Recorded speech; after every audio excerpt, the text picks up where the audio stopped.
Entendendo a Bíblia. As respostas para as suas perguntas a respeito da Palavra de Deus. Olá, está começando a partir de agora o nosso Entendendo a Bíblia. Que alegria estar aqui junto contigo para a gente aprender mais das Escrituras. Eu já começo agradecendo tanto aqui os nossos pastores, como você que manda pergunta. Isso ajuda a gente poder ter sempre assunto para conversar, para aprender juntos, para meditar na palavra, que é muito bom para a gente, né, André? É verdade, Renata. Muito obrigado por você também abrilhantar esse programa com a sua apresentação, com o contato com os ouvintes que podem mandar perguntas para nós pelo WhatsApp, pelo e-mail, pelos canais do YouTube, Facebook, Instagram e todos os meios, né? Porque, afinal de contas, parte da produção é feita por eles, né, Itamir? Exatamente. Parte da produção, eu acho que é a parte maior, porque se eles não mandarem perguntas, Não tem a resposta. gente não tem programa. Então, quando você participa conosco, mandando suas perguntas, para nós é um privilégio poder estudar a Bíblia para depois tentar, veja só, responder de acordo com a palavra de Deus, entendendo a Bíblia. Então, é um prazer estar com você e com a Renata e com o André. Muito bom. E hoje com o Pedro Soares, que perguntou o seguinte: como Mateus capítulo 6, versículo 6, nos ensina sobre a importância dos atos que fazemos em segredo e a recompensa que Deus promete aos fiéis?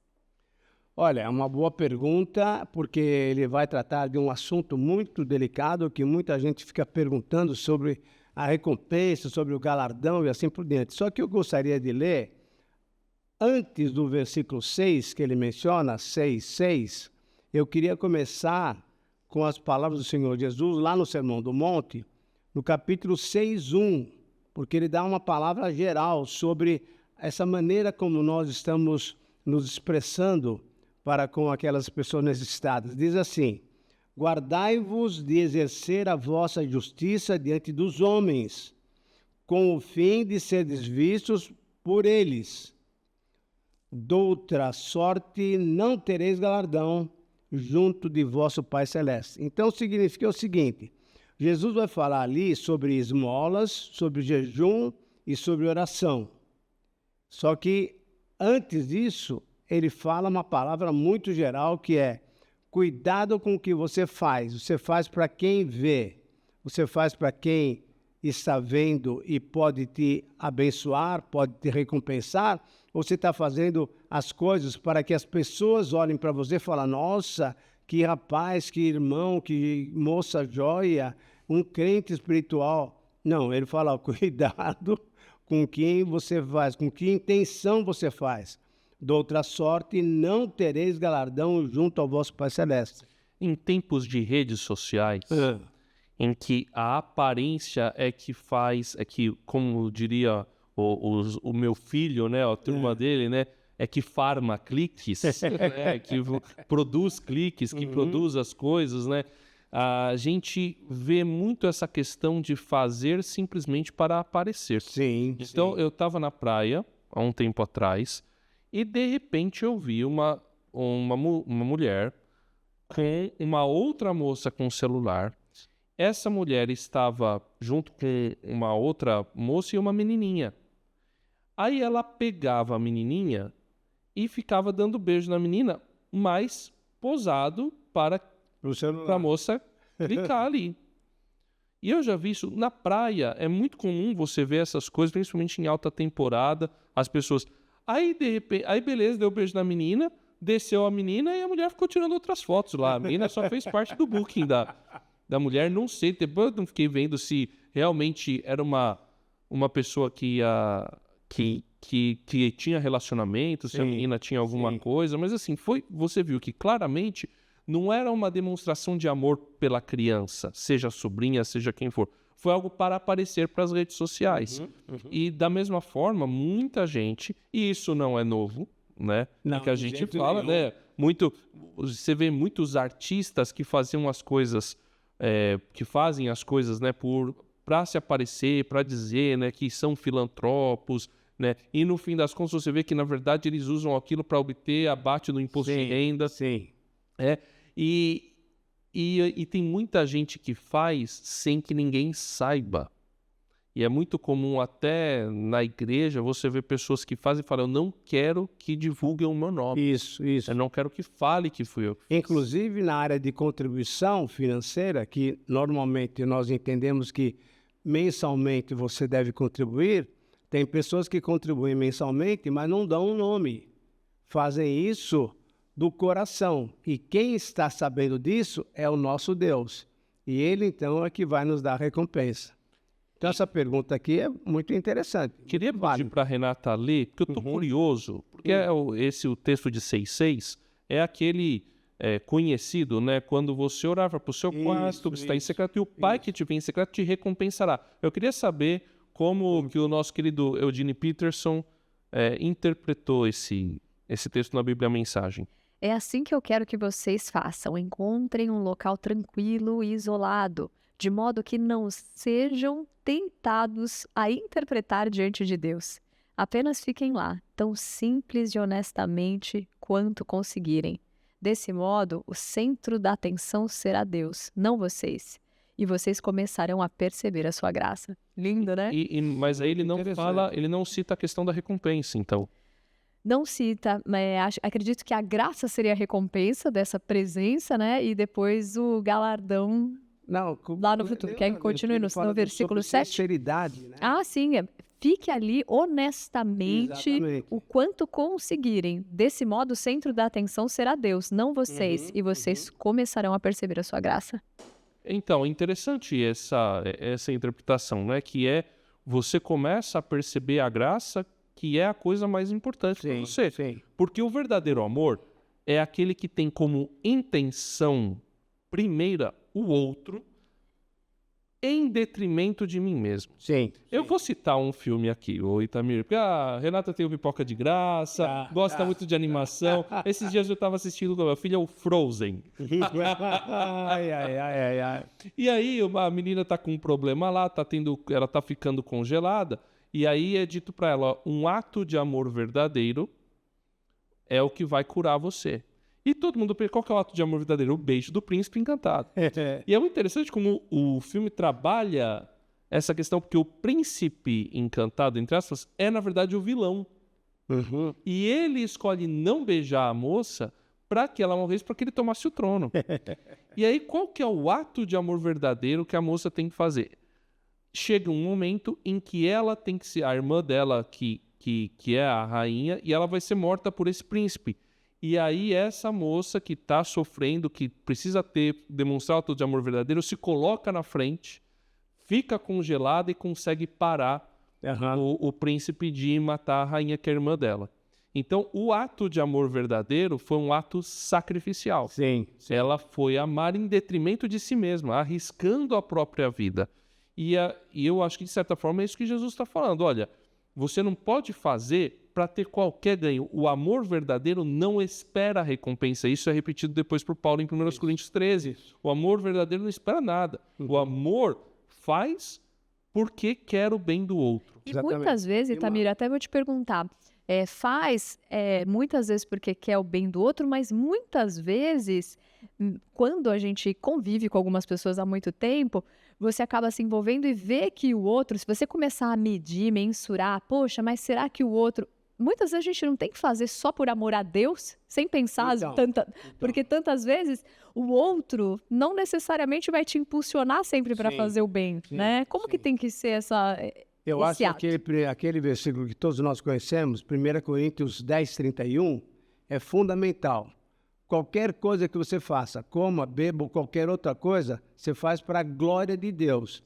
Então, esse ato de amor verdadeiro, na verdade, é um amor verdadeiro a Deus, em primeiro lugar, e não ao necessitado.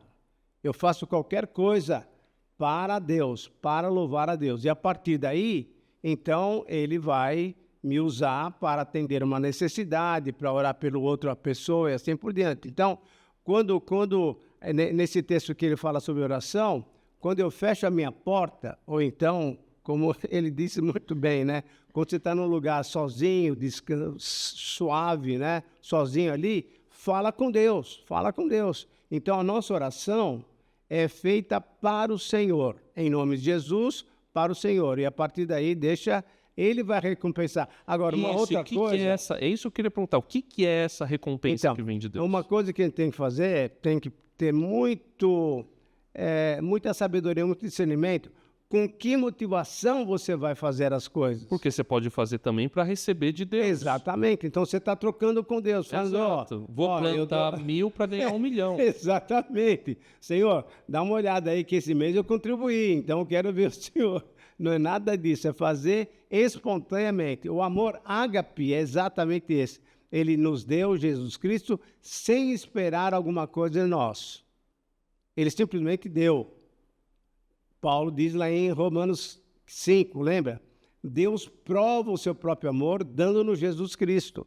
Quando ainda éramos pecadores. Exatamente. Isso é- Então, fora de série isso E aí, aí. mas o que que é essa? Por que que Jesus então cita essa recompensa? O que que é essa recompensa? Eu creio, nós podemos ter duas ideias aqui: a recompensa física, que aconteceria aqui na Terra ainda, ou recompensa celeste. Eu creio que é mais a recompensa celeste, porque toda a bênção espiritual que nós temos no Novo Testamento é bênção espiritual, que é o fruto do Espírito. Então, o que você vai ter? Não é um carro novo, uma mansão nova, um emprego melhor. Não. Você vai ter o quê? Alegria, paz, longanimidade, paciência. Quer dizer, o caráter de Cristo vai ser vivido em nós. Então, essa recompensa, somente Deus que pode dar. E aí, mas aí a gente pode entender então que a recompensa é a plena satisfação, como está em Filipenses 4:13, né? Tudo E que posso- começa no 12, né? Exatamente, Sei o exatamente. que é ter muito, sei o que é ter pouco, fartura ou necessidade, aprendi o segredo de viver contente em toda e qualquer situação. Exatamente. Posso todas as coisas, Todas as coisas naquele que me fortalece. Então, eu não estou orando, eu não estou jejuando, eu não estou dando esmola ou então ofertando para ganhar alguma coisa. Estou fazendo isso por amor, para glorificar a Deus. E quando isso acontece e Deus vê a sinceridade do nosso coração, Ele vai nos abençoar da maneira que Ele quer. Pode até nos dar uma bênção material também, não tem problema nenhum nisso. Mas certamente Ele vai nos dar, cada vez mais o caráter de Cristo. Por exemplo, eu estava vendo vocês dois aqui, né? Eu já tenho netos, vocês ainda não. Ainda vai demorar um pouco. Mas vocês têm crianças pequenas ainda. A Bíblia não diz que essa é uma bênção espiritual ou bênção física.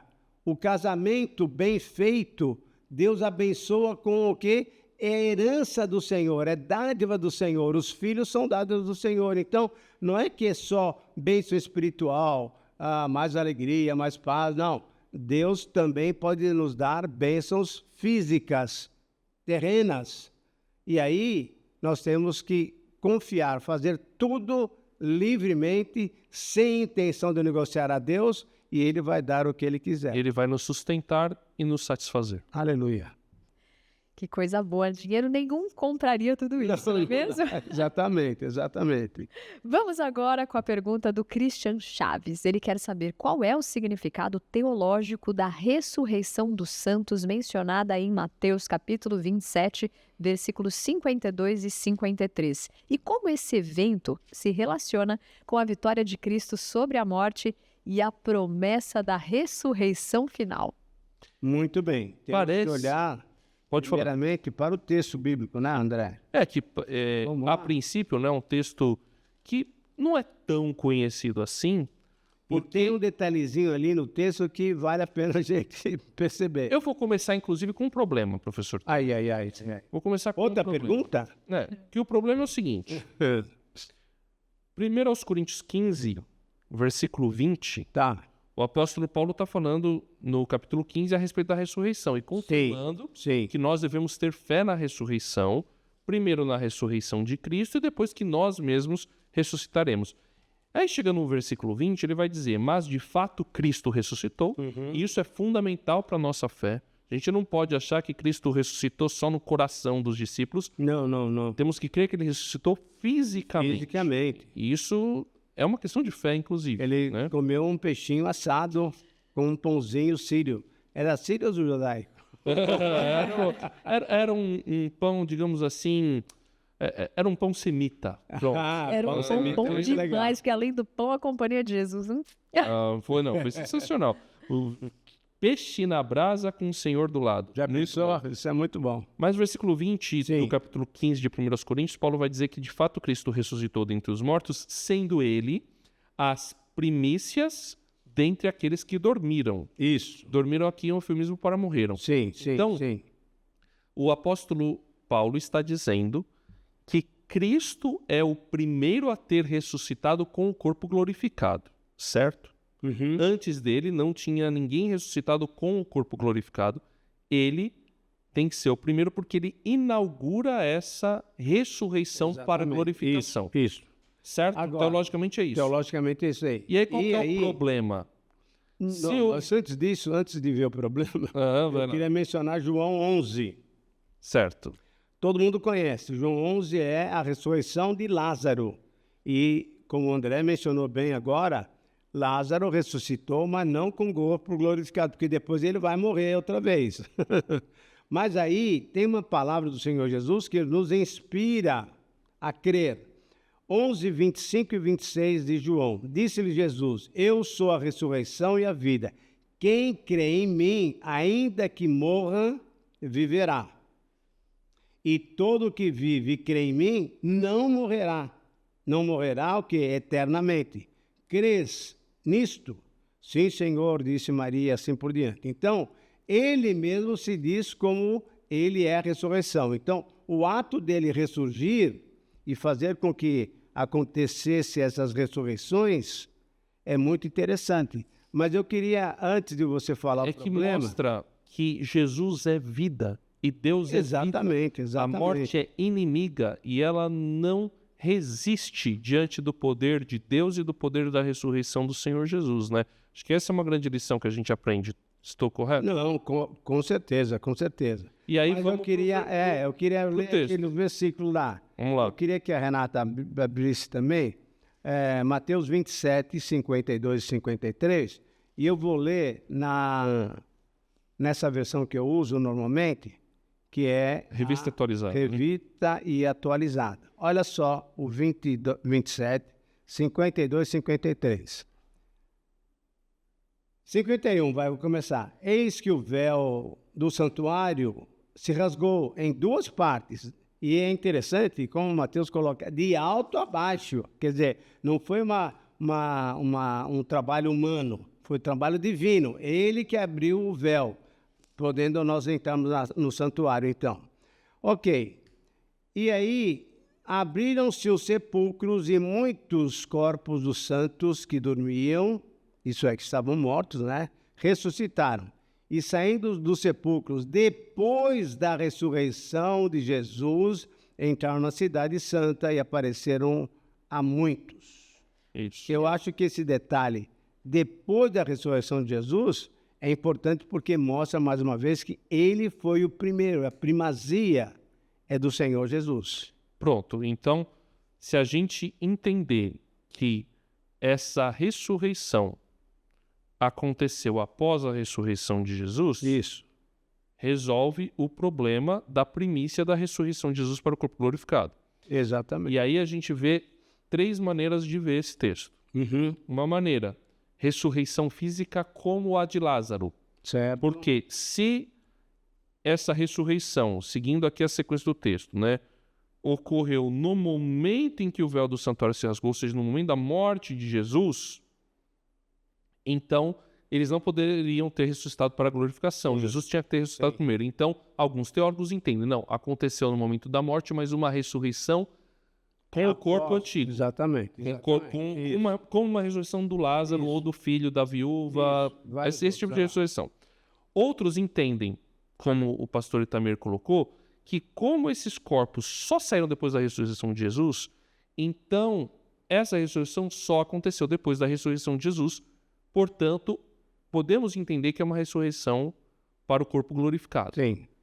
E ainda poderia haver uma terceira interpretação, que é essa cidade santa já é a Nova Jerusalém. Então, isso daqui é quase que uma linguagem poética para dizer do impacto escatológico final da morte e da ressurreição de Jesus no futuro. Então Nós aqui vamos já é experimentar. uma escatologia realizada, né? Já é uma previsão do futuro do que vai acontecer. Mas a Cidade Santa também pode ser a própria Jerusalém, que Eles aconteceu apareceram a muitos ali. e apareceram Então, muitos e temos muitos que pensar. testemunharam esses santos. Exatamente, isso daí. E ainda tem o negócio de que santos eles estão falando, né? Será que está falando de Abraão?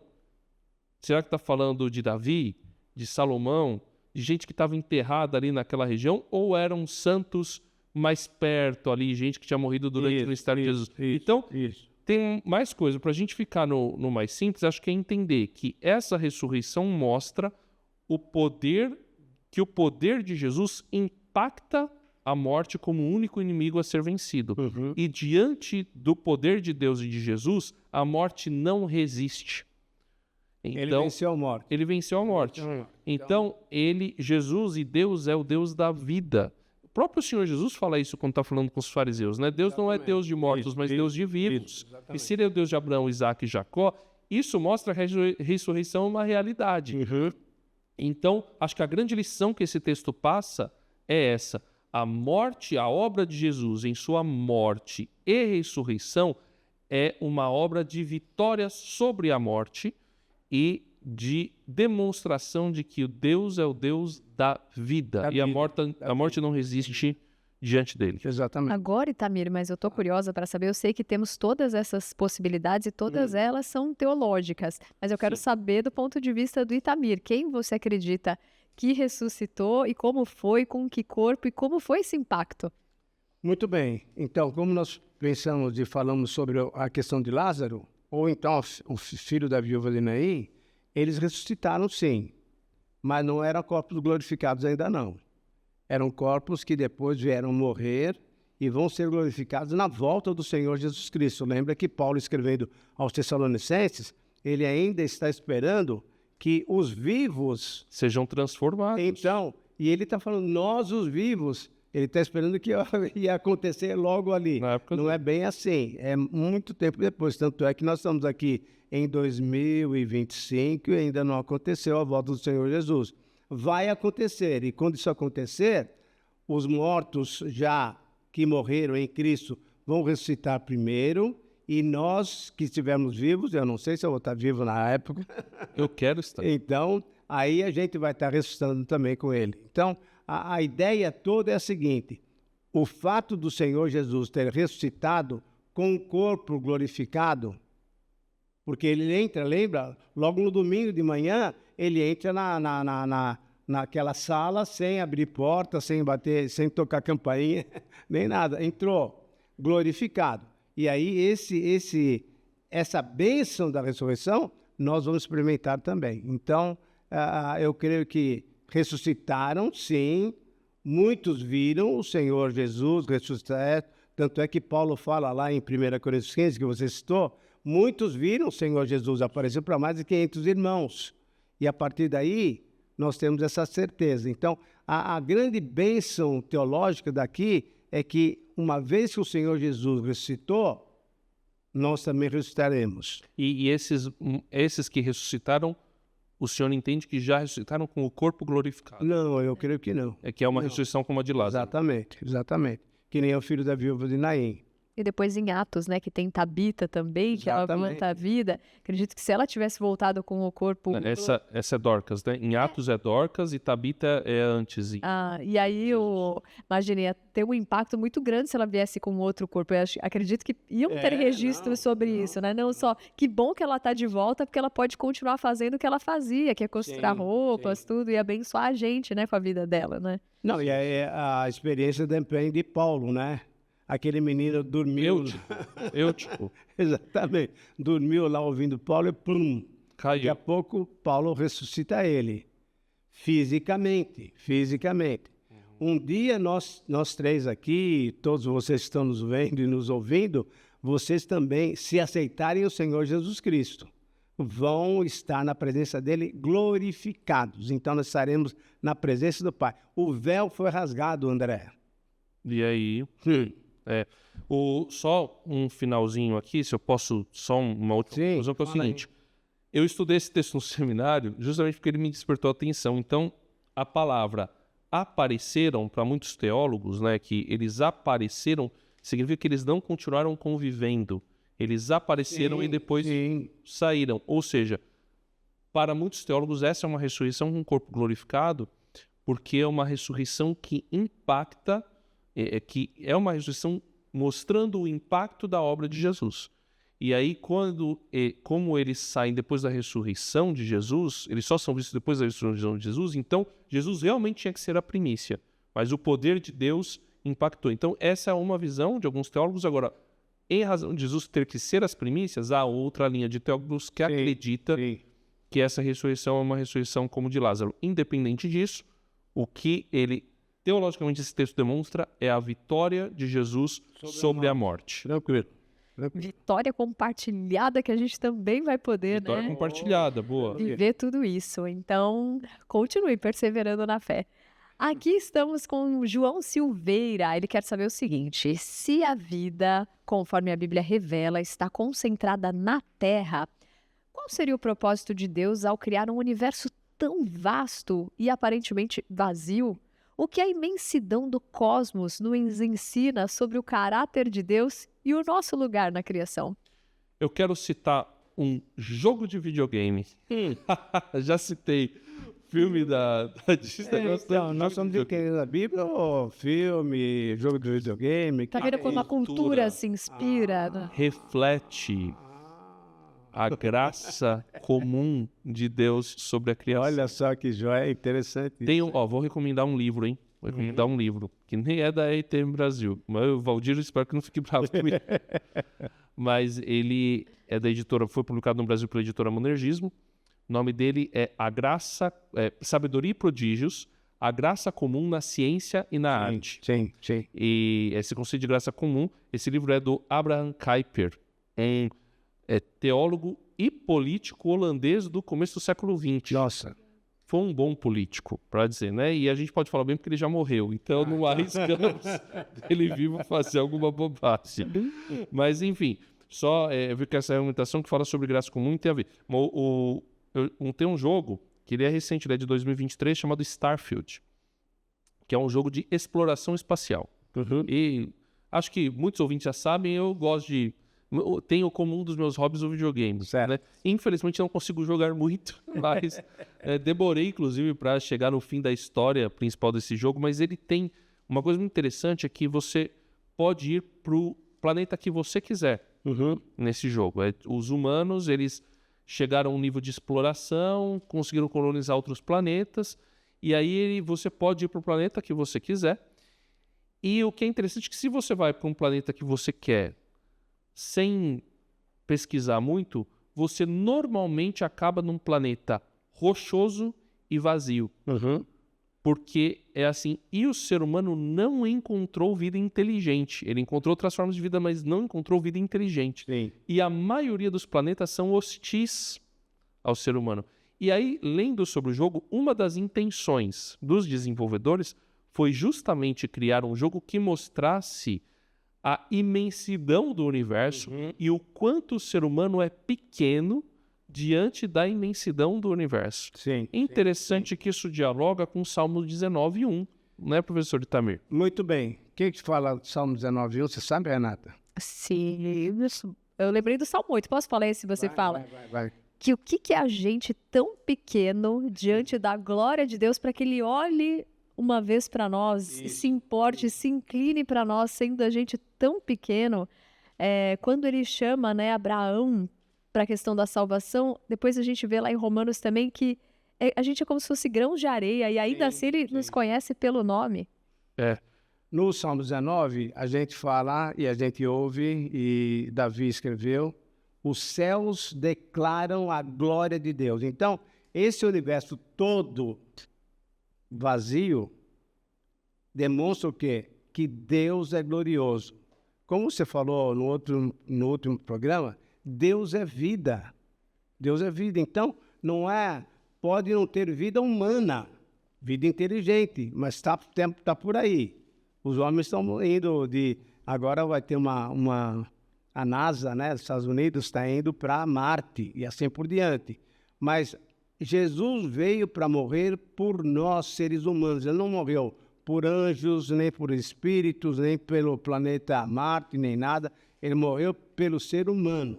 E a partir daí, então, esse Deus que é vida preenche todas as coisas. Eu creio, André, que valeria a pena a gente lembrar daquele texto que nós lemos no último programa, nem sei qual programa, sei que foi anterior, que é Gênesis 1, 14 a 19. Você lembra disso? Nós falamos um pouquinho sobre ele, Isso. mas a gente pode ver um detalhe aqui. Que a gente estava falando, alguém perguntou sobre os dias. Exatamente. E é justamente isso. Mas olha um outro olhar aqui.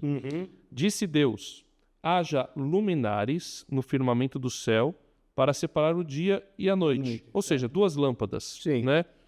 Os povos da antiguidade adoravam o sol e a lua e aquilo ele fala, não, isso não são deuses, são as minhas lâmpadas que eu criei para iluminar o dia e a noite. Exatamente. Sirvam eles, ao propósito, de sinais para marcar estações, dias e anos. E sirvam de luminares no firmamento do céu para iluminar a terra. E assim foi. Deus fez os 2 grandes luminares, o maior para governar o dia e o menor para governar a noite. Fez também as estrelas. Deus os colocou no firmamento do céu para iluminar a terra, governar o dia e a noite e separar a luz das trevas. E Deus viu que ficou bom. Passaram-se a tarde e a manhã, esse foi o quarto dia. Exatamente, Então, isso aí. do ponto de vista teológico, vou deixar a ciência um pouquinho de lado aqui, vamos falar do ponto de vista teológico e narrativo de Gênesis 1. O propósito da criação do Sol, da Lua e das estrelas é para iluminar a Terra, para iluminar o planeta Terra, que é a coroa da criação de Deus de todo o universo e que, por fim, é o lugar escolhido por Deus para que fosse colocado o ser humano. Exatamente. Então, exatamente. este é o nosso lar, onde Deus nos colocou e ainda que possa existir outros planetas, o pessoal calcula que eles estão tão distantes, a gente não sabe se a gente vai conseguir chegar lá. Então, esse é o nosso planeta que nós temos que cuidar, que nós fomos colocados como mordomos, como administradores, como gestores para cuidar. Então, toda a criação, todo esse universo imenso e vasto, teologicamente, ele foi criado para, de alguma maneira, servir a Terra. Sim. Ainda que a Terra rode ao redor do Sol, E, mas na mesmo verdade, assim a centralidade da criação... na aqui. verdade, não. Servir o homem, porque Deus criou o homem. Ele fez primeiro todo o jardim para depois criar. Lembra dos Sim. 7 dias, né? Sim, sim. Então, no 7º dia ele descansou, porque no 6º dia ele tinha feito o homem e a mulher, e a partir daí todo o jardim estava preparado, né, para que o ser humano desfrutasse. Tanto é que você pode comer do fruto dessa árvore, mas daquela árvore não. Mas então tudo foi feito para que Deus desse um lugar gostoso para nós.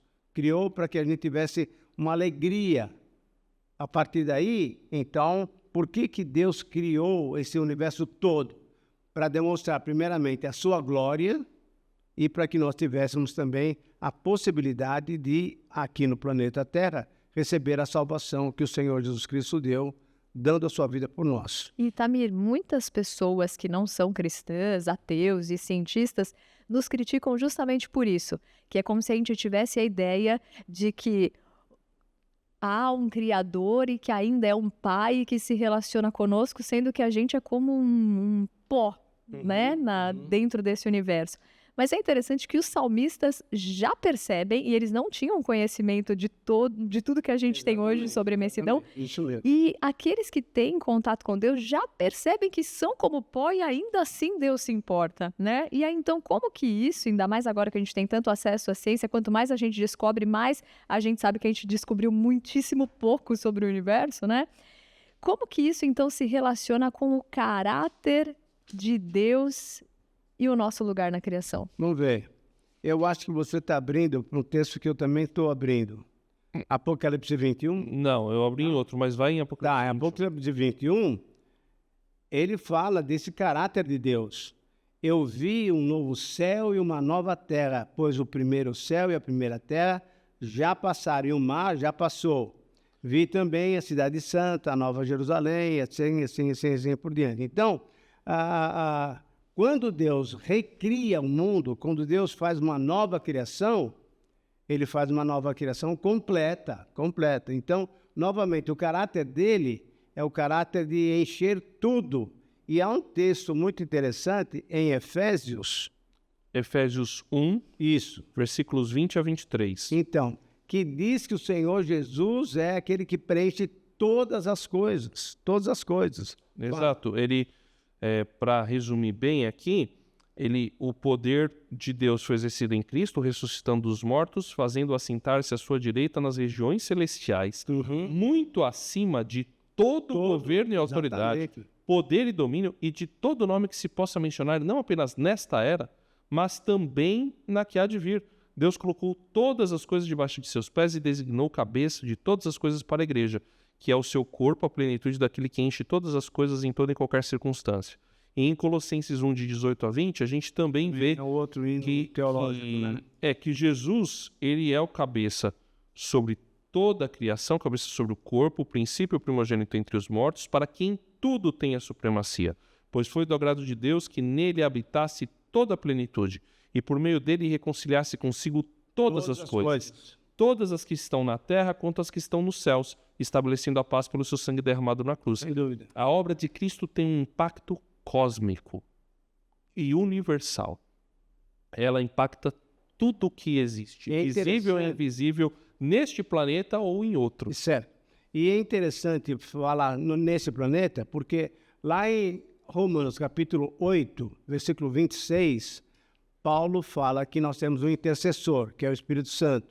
E a própria natureza geme, esperando o quê? A manifestação A dos nossa filhos de Deus. a manifestação de Jesus e, logicamente, a nossa glorificação. Então, a própria natureza, quer dizer, todo o universo foi impactado com a morte e vai ser impactado com a ressurreição completa do Senhor Jesus Cristo. E aí, para encerrar, se o senhor me permite, professor Itamir, isso é maravilhoso. Então, quando a gente estuda a criação, isso o Abraham Kuyper fala, né?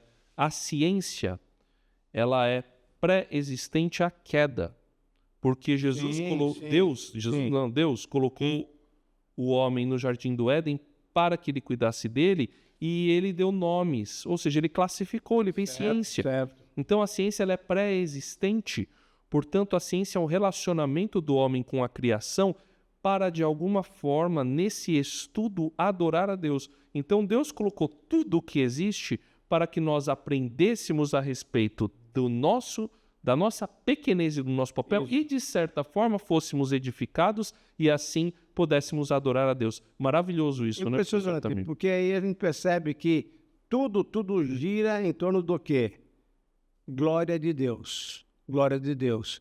Deus não precisava nos criar, não precisava criar nada, mas Ele fez tudo isso para ser glorificado. Então, graças a Deus, porque pela misericórdia dEle nós somos escolhidos e somos salvos pelo sangue do Senhor Jesus Cristo. Terminamos rendendo graças aqui no final desse programa e agradecendo a tua pergunta. Vamos agora com a pergunta que veio de Driele Chaves.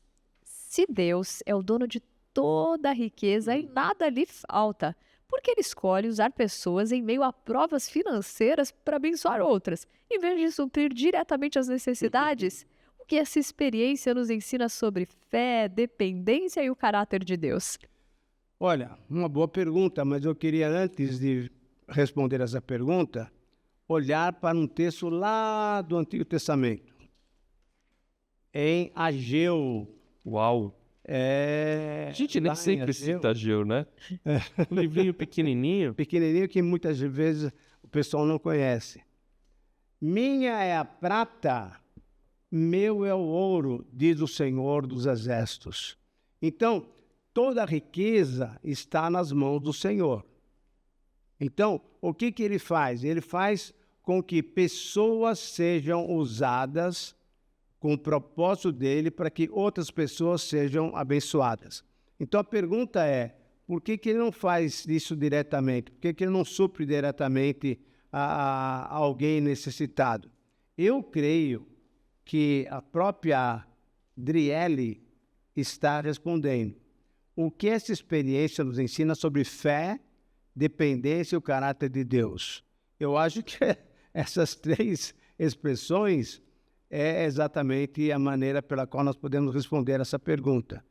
Nós experimentamos o que é a dependência dele, nós experimentamos a submissão dele, confiança em Deus, que é a fé, porque quando você permite que Deus te use da maneira como ele quer para abençoar outras pessoas, o que vai acontecer?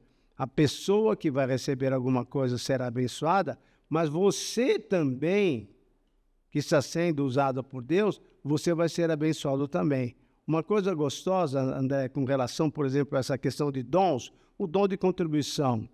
É bom saber que Deus está me usando em qualquer tipo de dom. Nós temos vários dons, e um dos dons é o da contribuição. Então, é muito gostoso, salutar para nós saber que Deus está nos usando para abençoar outras pessoas. Então, isso é o dom. Então, Deus faz isso para nos abençoar e para abençoar aquelas pessoas que têm necessidade. Lembra que Jesus disse uma vez, quando a mulher foi ungí-lo com aquele perfume, os pobres vocês vão ter sempre por aí. Então, ao invés de ficar ali como Judas, né, querendo só o dinheiro lá para a tesouraria, não, vocês têm que cuidar daquilo que Deus tem dado. Se Deus tem permitido pessoas mais necessitadas, é porque Ele quer ser glorificado através das suas ações em favor dessas pessoas. Existem duas situações de Paulo, em duas cartas, em momentos diferentes ele escreveu, que eu acho que mostram o propósito que Deus tem para essa ajuda mútua. Primeiro eu quero citar Filipenses, que é uma carta relatório de gratidão por uma oferta. Impressionante, impressionante. Paulo está preso e ele recebe uma oferta do pessoal de Filipos. E ele escreve agradecendo com alegria. Sim, mas um detalhe, só para a gente ter ideia, para nossos ouvintes, nossos telespectadores verem a gente, eles mandam não só oferta, eles mandam Epafrodito. Alguém para trabalhar para Paulo. Mandaram um secretário para Paulo. Paulo, pode deixar de fazer o arroz e feijão, porque o Epafrodito vai fazer isso para você. É impressionante isso. Exato. Então, é uma carta de gratidão. Vai, continua. Ele vai falando sobre isso, sobre essa questão que vocês, né, que eles são cooperadores, né, que têm cooperado. Eu tenho vocês no meu coração. Ele vai orando por aqueles homens. E aí ele vai dizer no capítulo 4, versículo 10, alegro-me grandemente no Senhor, porque finalmente vocês renovaram o seu interesse por mim. De fato, já se interessavam, mas não tinham a oportunidade para demonstrar. Isso. Então, ele diz, a oferta que vocês me mandaram foi uma oportunidade de demonstrar o amor de vocês por mim. E ele fica muito feliz com isso. E aí ele vai dizer, mais para frente, no versículo 18, né? Eu recebi de tudo e o que tenho é mais que suficiente. Estou amplamente suprido agora que recebi de Epafrodito os donativos que vocês enviaram. E o que esses donativos são? Só uma ajuda para Paulo? Não, são uma oferta de aroma suave, um sacrifício aceitável e agradável a Deus. O meu Deus suprirá todas as necessidades de vocês de acordo com as suas gloriosas riquezas em Cristo Jesus. Então, o que é a oferta? A adoração. Então, é isso que eu estava falando no outro programa. A ideia é exatamente essa aqui. Tudo que eu faço para a glória de Deus. Quando eu faço com honestidade, com sinceridade, eu sempre faço tudo para que o nome do Senhor seja glorificado. Então, aquilo que Paulo está falando no versículo 12, por exemplo, no capítulo 4, tanto ser estar humilhado como ser, honrado. De tudo, em todas as circunstâncias, já tenho experimentado, tanto da fartura como da fome, assim da abundância como da escassez. E aí vem aquele versículo que todos nós conhecemos, mas infelizmente muita gente usa de uma maneira não muito correta.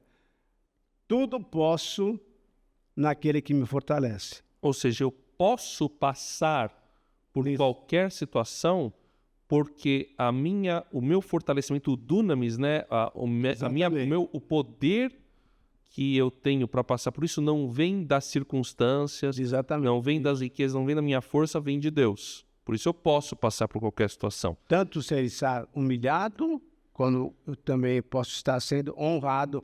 Tudo posso naquele que me fortalece. E aí tem outra situação, e Paulo cita para os coríntios o que aconteceu lá entre Legal.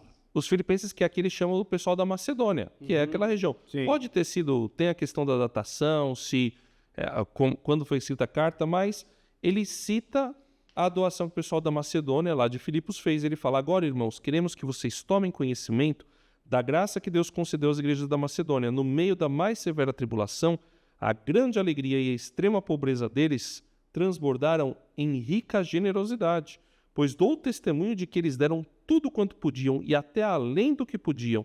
Por iniciativa própria, eles nos suplicaram insistentemente o privilégio de participar da assistência aos santos, e não somente fizeram o que esperavam, mas entregaram-se primeiramente a si mesmos ao Senhor e depois a nós pela vontade de Deus. Então, é adoração. Adoração, não. Todo o contexto que a gente pode ter no Novo Testamento é exatamente esse. É interessante que ele coloca assim, ele está testemunhando sobre a igreja de Filipos, né, de Tessalônica e tudo mais, mas ele fala o seguinte: olha, o que é mais legal é perceber que eles se entregaram primeiramente a Deus. Então, quando a minha vida está colocada na mão de Deus, aí sim, qualquer coisa que eu faço é para a glória dele, e a partir daí, então, ele pode fazer o que ele bem entender. E aí, Renato, eu quero que você leia primeiro segundo aos Coríntios, capítulo 9, dos versículos 10 a 15. Vamos lá, vou começar aqui um pouquinho no 8. Deus pode derramar bênçãos das maneiras mais surpreendentes. Portanto, estejam preparados para qualquer situação, mais que simplesmente preparados para fazer o que precisa ser feito. Como disse um salmista, ele lança avisos aos ventos, dando aos necessitados com liberalidade. Seus meios justos e bondosos nunca se esgotam, nunca se desgastam. O Deus generoso, que dá a semente ao lavrador, ao qual se transforma em pão e chega à mesa de vocês, é mais que exagerado em abençoá-los. O que ele dá a vocês podem passar adiante. Isso cresce em vidas amadurecidas, fortes em Deus, ricas em todos os sentidos. Assim, vocês podem ser generosos em todos os sentidos e louvar a Deus conosco. E aí, uma que eu queria citar muito forte é o versículo 12. O serviço ministerial que vocês estão realizando não apenas está suprindo as necessidades do povo de Deus, porque o objetivo final não é só isso. Sim. Mas também transbordando em muitas expressões de gratidão a Deus. Por meio dessa prova de serviço ministerial, outros louvarão a Deus pela obediência que acompanha a confissão que vocês fazem do Evangelho de Cristo e pela generosidade de vocês em compartilhar seus bens com eles e com todos os outros. Sabe quem falou isso? Não sei se você sabe. Você sabe. Eu imagino.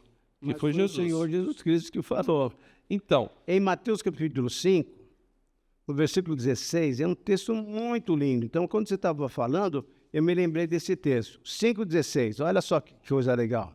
Assim, brilhe também a vossa luz diante dos homens, para que vejam as suas boas obras e glorifiquem a vosso Pai que está nos céus. Então, a generosidade, ela também é ensino, ela também é evangelização, certo?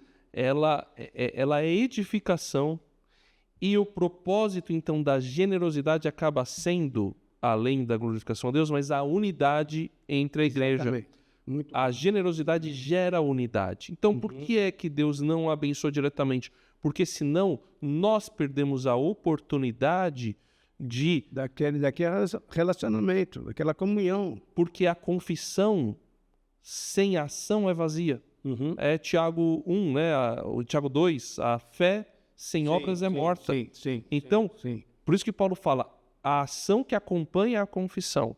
E aí ela gera unidade, ela gera ensino, ela gera outras vidas transformadas, não apenas pela generosidade direta, mas pelo impacto que a generosidade gera em outras pessoas. A gente já ouviu muito sobre isso, né, Itamir? E sim. como a gente é abençoado com testemunhos de generosidade. Nossa. E não apenas generosidade em si, como aquilo nos encoraja, nos fortalece e nos ajuda. Então, existe, né, Dreli, também esse propósito de gerar essa unidade, de gerar essa edificação no corpo, de fazer com que o corpo unido cresça também pelos atos de generosidade uns com os outros. E por isso, então, as nossas boas obras que a gente faz, não para obter vantagens, mas faz para a glória de Deus, o Senhor abençoa. E aí é interessante, André, que essa generosidade é um instrumento que Deus usa para a evangelização. Então, outros vão ver, nossa, mas como é que eles fazem isso? Ah, porque tem Jesus no coração. Então, a coisa é diferente, totalmente diferente. Que bênção, né? Que bênção, que boa motivação. E eu espero que você tenha gostado do programa. Mande mais perguntas para nós. E que bom estarmos aqui juntos com a pergunta da Raquel Silveira. À luz dos ensinamentos bíblicos, podemos dizer que o dom profético ainda está ativo nos dias atuais? Como podemos discernir entre um verdadeiro profeta e um falso profeta, conforme as Escrituras? Olha, uma boa pergunta aí. Podemos dizer, a primeira pergunta, que sim, Sim, mas precisamos entender o que é a profecia bíblica. mas o que eu queria chamar sua atenção é o seguinte. Há um versículo muito claro, já desde o tempo de João, isso é, no ano 95 a 98, quando João escreve a sua carta, 1 João capítulo 4, vê aí, Renata, 1 João capítulo 4, versículo 1 e 2. Podemos Ali- acrescentar o 3 também? Pode citar também, não tem problema. Citando a Bíblia não tem problema. Porque ali, o próprio João, inspirado pelo Espírito Santo, está dizendo que nós devemos fazer o quê? Um teste para discernir o verdadeiro do falso profeta. Vamos lá. Meus queridos amigos, não creiam em tudo que ouvem. Examinem cuidadosamente o que os outros dizem. Nem todo mundo que fala de Deus vem de Deus. Há muitos pregadores mentirosos mundo afora. Querem saber como identificar o genuíno Espírito de Deus? Quem confessa abertamente sua fé em Jesus Cristo, o Filho de Deus, que veio como uma pessoa real, de carne e sangue. E esse vem de Deus e pertence a Deus. Exatamente. Então, nós podemos discernir sobre um bom profeta ou sobre um mau profeta, sobre um falso profeta, sobre o verdadeiro profeta. Quando nós discernirmos a crença daquela pessoa que nós estamos ouvindo, vamos perceber se ele crê em Jesus Cristo como Messias, Filho de Deus, nascido em Jerusalém, quer dizer, é o Deus que se fez carne, conforme o próprio João diz lá em 1,14 do Evangelho. O Verbo habitou entre nós, né, e se fez carne. Então, quando nós vemos uma pessoa que dá esse testemunho, opa, isso daqui é do Senhor. Agora, alguém que fala, não, Jesus e tal, olha, ele foi um bom filósofo, foi um bom moralista e assim por diante, esse já não é aquele bom profeta. Esse é um falso ensinamento.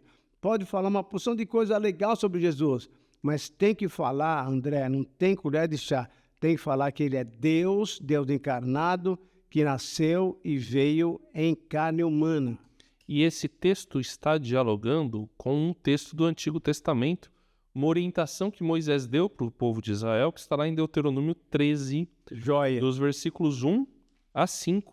Quer ler? Sim. Acho que valeria a pena. Se aparecer entre vocês um profeta ou alguém que faz predições por meio de sonhos e lhes anunciar um sinal miraculoso ou um prodígio, e se o sinal ou prodígio de que ele falou acontecer, o cara fez, foi milagre, e ele disser, vamos seguir outros deuses que vocês não conhecem e vamos adorá-los, não deem ouvidos às palavras daquele profeta ou sonhador. Então, André, veja bem, mesmo que houver milagres, mesmo que houver sinais, maravilhas, se a pessoa não confessa a verdade, cai fora.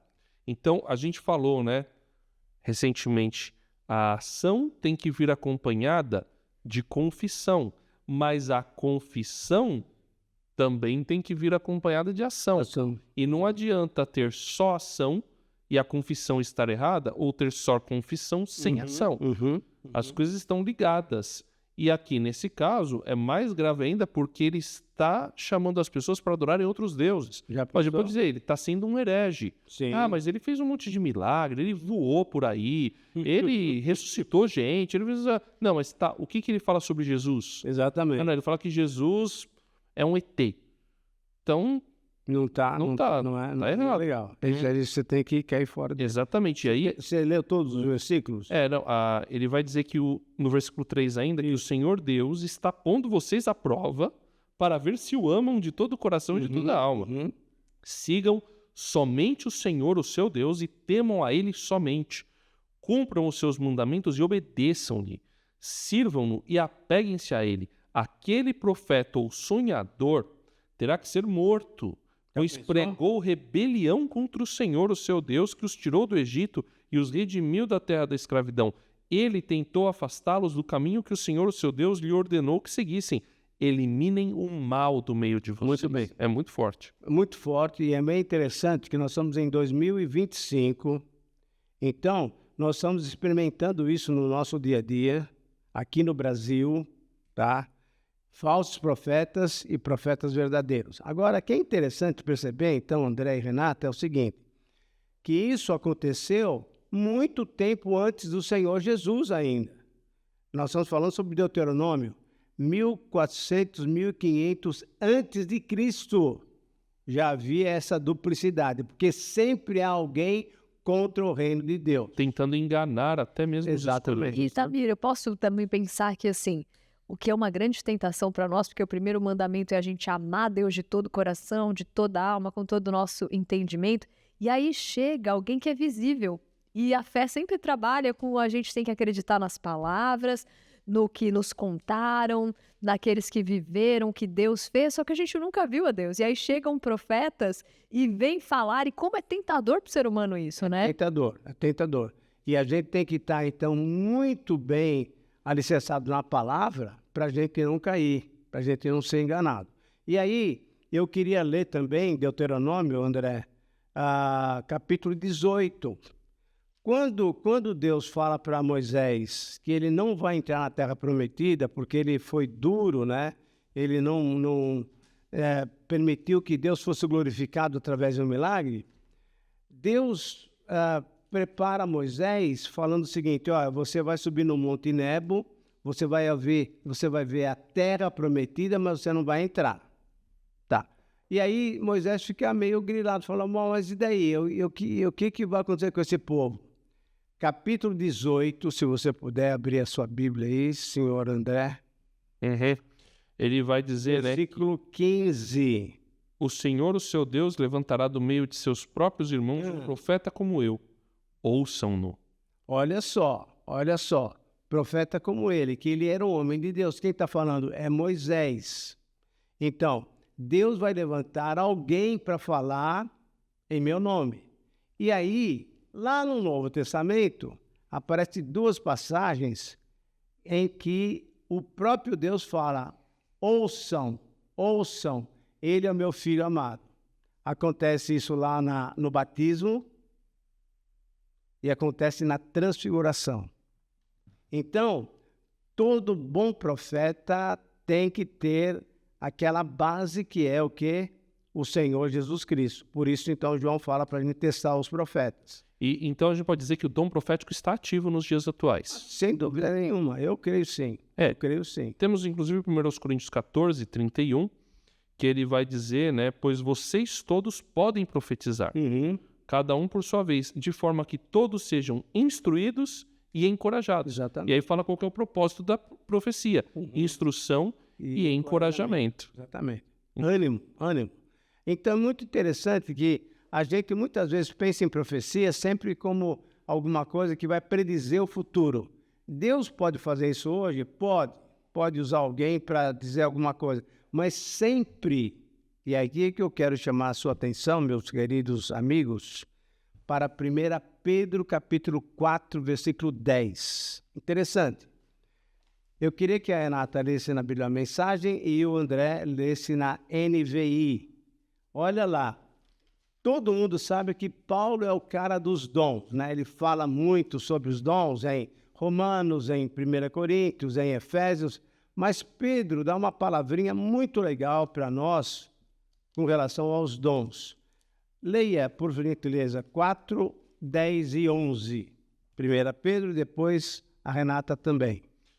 Cada um exerce o dom que recebeu para servir os outros, administrando fielmente a graça de Deus em suas múltiplas formas. Então, peraí.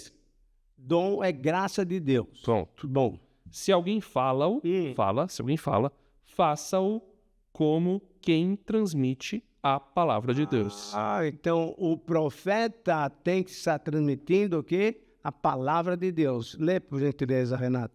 Sejam generosos com os dons que Deus concedeu a vocês e permitam que todos participem deles. Se palavras, que sejam palavras de Deus. Se ajuda, que seja uma ajuda sincera da parte de Deus. Assim, a brilhante presença de Deus se tornará evidente em tudo por meio de Jesus. E ele receberá todo o crédito. Aleluia, aleluia.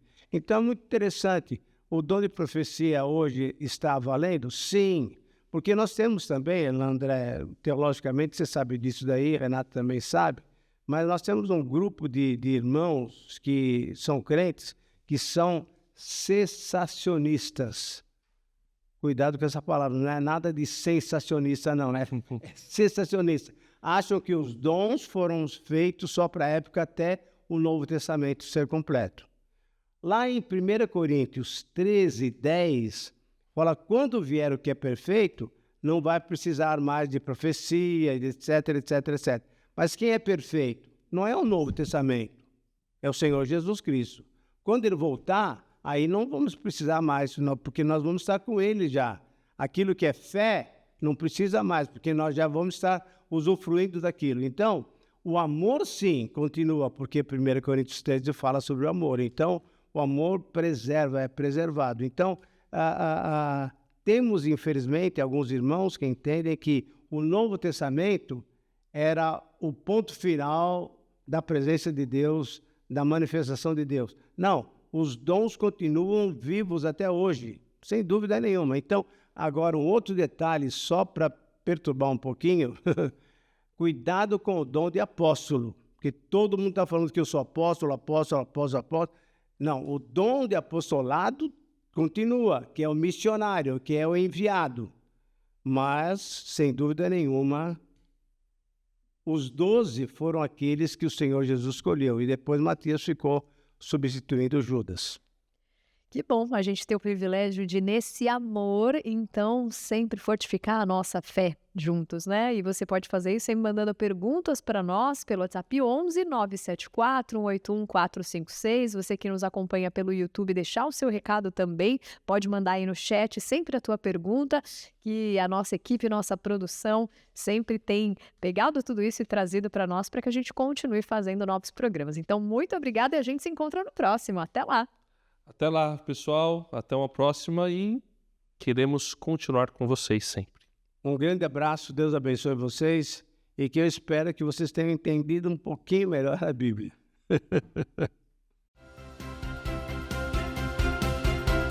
Entendendo a Bíblia, com Itamir Neves, André Castilho e Renata Burjato. Uma realização transmundial.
Entendendo a Bíblia, com Itamir Neves, André Castilho e Renata Burjato.